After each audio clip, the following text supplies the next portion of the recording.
Remember when Kyle and I were completely disinfecting the hen house and cleaning the chickens' butts time and time again because I thought I had mites? Well, a friend of mine who works at the local feed store said what it could be is my water receptacles aren't clean.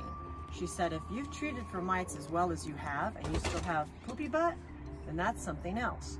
So she told me to use bleach and a scrub brush, and every single water receptacle that these girls use, I scrub with the bleach water inside out, all around, rinsed them out real well.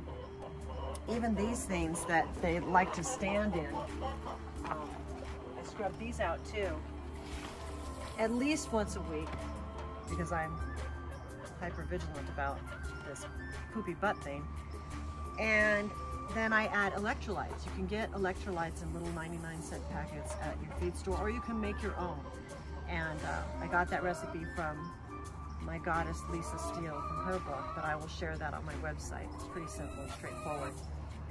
But I added that to the water, and it seems to be helping. So I'm going to be checking out their butts this evening when they're all in the hen house and see if there's any improvement.